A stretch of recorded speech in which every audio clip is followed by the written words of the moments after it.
fatal heart impacts, past painful scars. In fact, I blast tasteful bars and pass. I back up my actions, fact don't ask, grab reactions, jacked attack with every word, then act with class as they hear me snap. I got nothing to lose, cause I fought and felt the bruise. Now I'm not the one confused, call the shots and they produce. I ain't lost, I'm finally loose. Pick a new silver excuse, I need the views to boost me to a new abuse of being used. Everybody wants a piece now, y'all can rest in peace now. You're dead to me, so peace out. Remember, you're discreet out. Get ready for defeat now. Alrighty, hello everybody. This is Kiru's show here, and now, before we do continue this what if, a few things. Number 1, Izuku Midoriya is currently at the age of 12 years old. However, I'm going to be doing a small time skip of a few months to where he will be 13. I am doing that as the first thing to remind myself, since I did have to go through the entire series just to find his age. Since I never specified where it was. I just said, oh, a year jumps here and a few months pass here. So I'm getting a definitive label to his age. Now, number 2.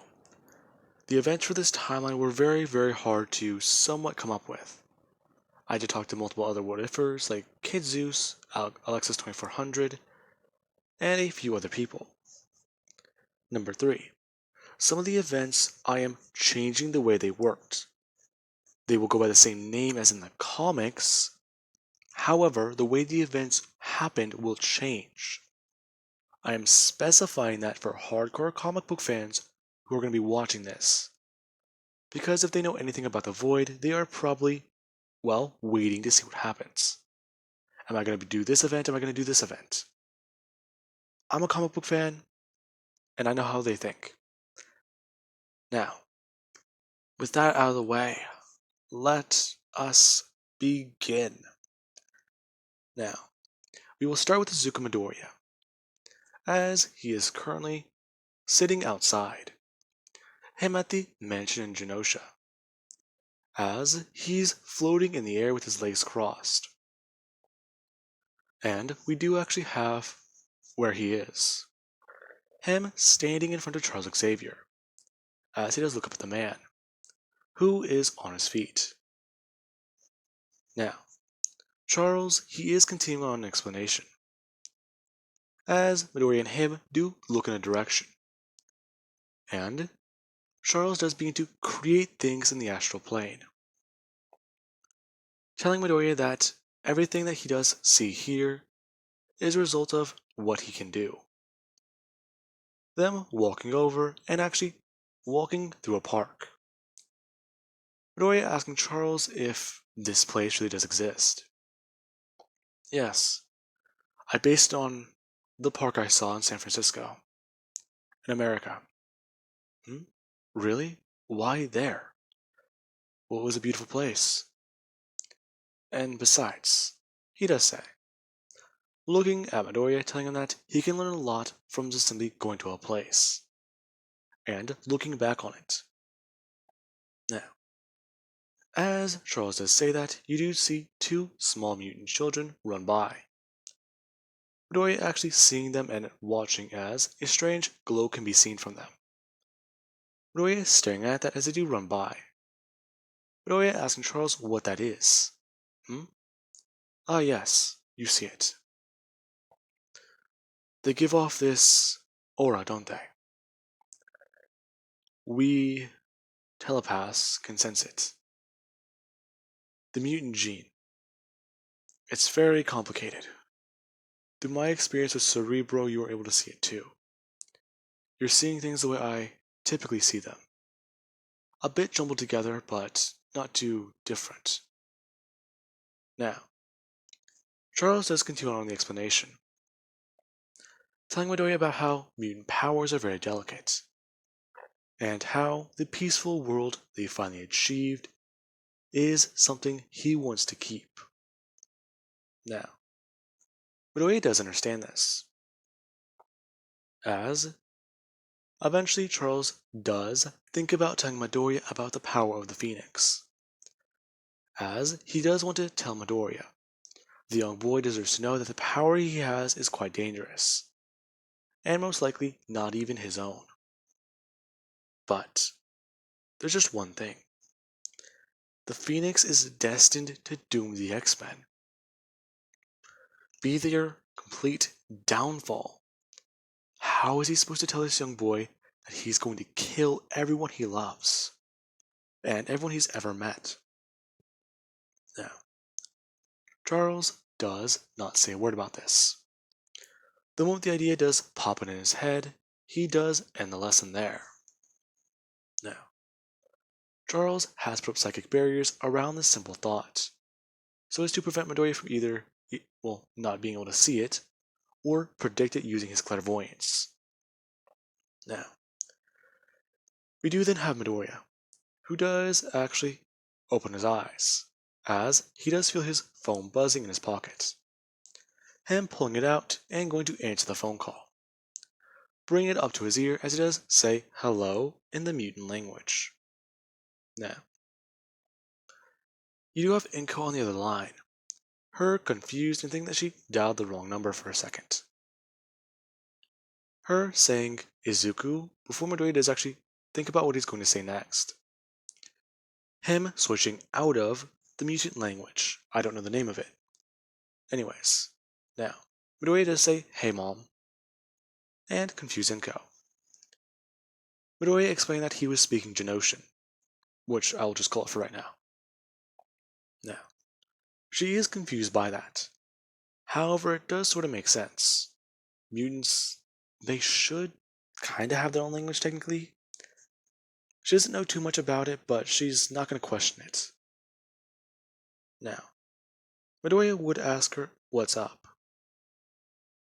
To which Midoriya, he does have his eyes go wide at the next words he does hear. Now, with that, we actually have Storm and the telepaths, along with a lot of people, as they do see Midoriya just take off in a direction flying. The moment he does take off, a sonic boom is heard. As we do have Kitty Pryde, X-23, Nightcrawler, and a few other of the New Mutants. Them running outside as Kitty does just look in the same direction he's going.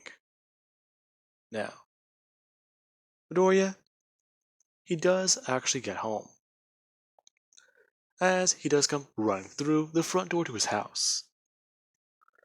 As we do have Hisashi and Inko, who are both sitting there. Now, Midoriya does ask his mom if it's true, to which she does try to explain. Yes, it is. And Midoriya does hear the next words that do catch him off guard a lot. He is going to be a big brother. Now, Midoriya, he does just say that that's great. And he does ask exactly when did they find out. To which Inko, she would look at Deku and explain that they didn't realize it, but Inko has been pregnant for a few months now. In fact, she's almost 6 months pregnant. And Midoriya, he does just seem a lot more surprised. There's only going to be 3 months before he's a big brother? This is just so surprising. Now, we actually do then have Hisashi, who would stand up and walk over to Midoriya, asking his son if they can both speak outside for a minute. Now, Midoriya, he actually would listen to his father. The two walking out as they do begin a conversation. Now, Hisashi does try and explain what is going to be happening. Right now in the small apartment they don't have very much room. And right now, with the way money currently is, they can't move to a different place with it or a bigger apartment. So, since Midoriya's basically left the nest already, Midoriya finishing his sentence, saying that it's fine. He doesn't have to worry about it.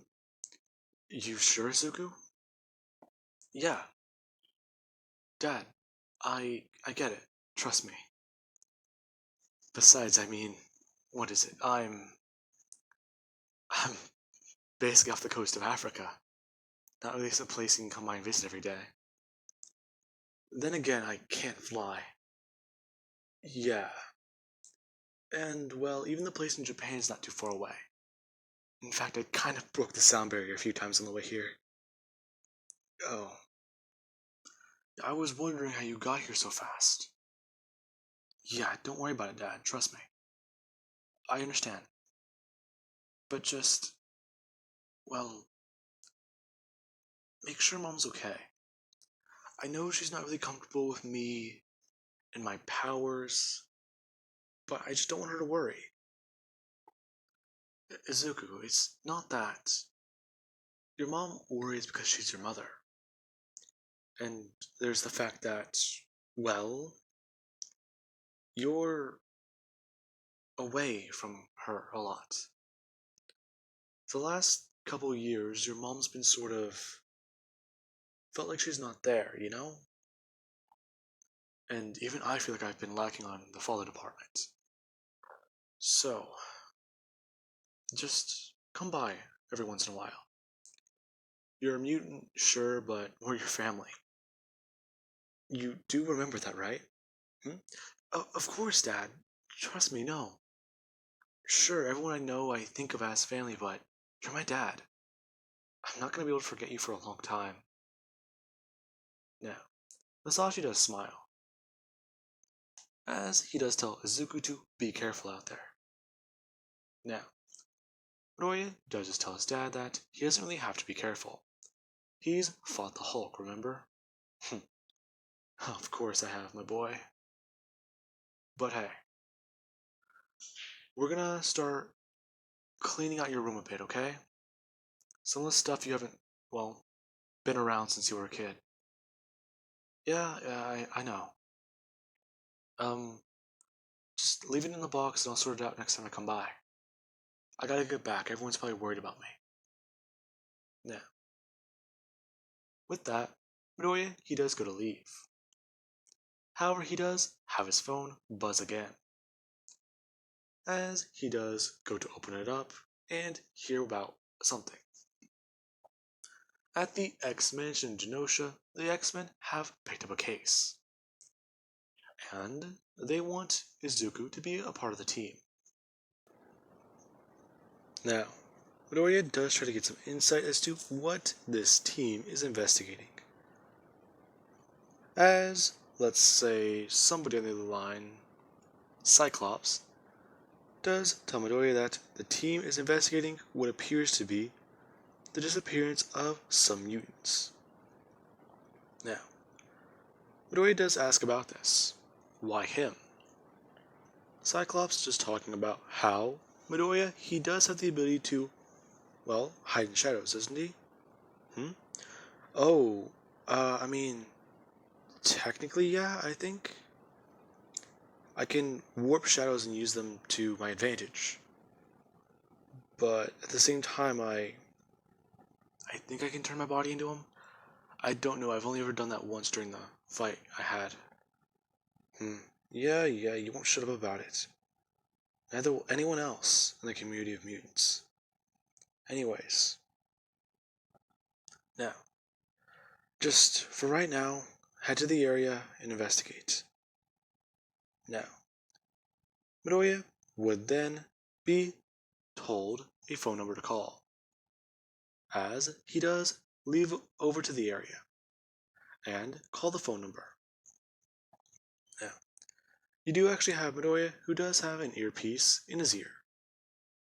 And who actually does have his phone floating next to him. While he actually does appear in the area. It does appear to be a public space. However, there's nobody here. As we do actually have over his earpiece. Asking Powerhouse, as his name is called, if he's found anything. No, nothing yet. What about on your end? No. Anyways, this is quite particular. Any reason why? Well, mutants have been disappearing all over the country and all over the world. For as far as we're aware, they've just been gone without a trace. We're trying to find out about this all, but we've had no leads. In fact, Charles himself does think that we're more unlucky. However, there are some of our leaders in Genosha. They are concerned about the growing number of disappearances. In every single country that they do look into them. Alright. Now, Midoriya, he does investigate further, looking throughout the area and phasing through walls, as he actually does phase into the ground. Now, Midoriya, he is in the sewers, as he does begin to start flying, up until he does encounter something going on. There are a ton of people in front of him, and Midoriya can hear gunshots going off, and even what appears to be the sound of weaponry, along with harsh explosions. Now, Midoriya, he actually would talk about to his team that he's found something, and to head to this current address. Now, Midoriya, he does go rushing in, him actually smashing into a guy's back as he goes flying through multiple other enemies. Now, the moment that actually does happen, Midoriya smashes into a wall, as this guy does turn around and go to slash upwards towards Midoriya. Now, Midoriya doesn't expect very much. However, he does feel pain across his face, as he does go to jump backwards and go on guard. Him spinning one hand around and going to attack. Him blasting energy directly behind him, along with actually throwing up his hand in front of him, and blasting a powerful beam at his opponent. His opponent being hit in the chest with the beam as they go flying backwards into a piece of rebar, it stabbing directly through their chest and through their torso, as it does pop through their waist. Midoriya actually shocked and horrified, thinking for a minute that he didn't mean for that to happen. However, the mutant does just grab the bar and pull themselves free, as they look up at Midoriya telling him that that was a bad move, as the wound will begin to heal. As Sabretooth goes rushing for Midoriya, and Midoriya does look down to see what's going on. Now, underneath Midoriya, he does see something that horrifies him a lot, more than what just happened. Sabretooth being able to catch him off guard because of his distraction. Midoriya seeing a colony below him of mutants. Now, Midoriya, he does actually see that these mutants are being mowed down by this force attacking the area. Sabretooth actually attacking Midoriya and stabbing him directly in his shoulder with his claws. Now, Midoriya actually does bring his hand up and grab Sabretooth by his wrist, him attempting to snap his wrist and break his arm. The moment Midoriya actually does do that, the flesh around Sabretooth's wrist does actually move upwards, and Midoriya, he does just squeeze down as hard as he can. Sabretooth telling the kid that that's not going to work. Adamantium works that way, he knows that, right? Him going to bring up his hands and throw them directly into Midoriya's eye. Midoriya just brings up his other hand and breaking Sabretooth's arm. Him twisting the arm in a way where the flesh just pops free and moves away from the bone. Sabretooth screaming out in pain as Midoriya, he actually does bring back his head and smash it forwards in Sabretooth's face. Now, Midoriya, he actually does then just let go of Sabretooth, before bringing his hands backwards and blasting with as much power as he can. Now, Midoriya then just spin around, and go to tackle one of these opponents and take them to the surface. Midoriya flying straight into a guy as they go to smashing upwards onto the surface world. Now, the moment that actually has happened, more X-Men do arrive, and the opponents do begin to try to take down the X-Men. As civilians, they are caught in the crosshairs. Now, many different people are trying to understand what's happening. And we do have Midoriya, who he currently did tackle a man who was wielding a firearm. As he does tell the guy with his hand to his throat to simply just give up, and that he won't get away with murdering mutants the way he just did. Now, the guy does tell Midoriya that he needs to take him in. Isn't that what he's going to do, right? Take him in and allow the law to see what he did.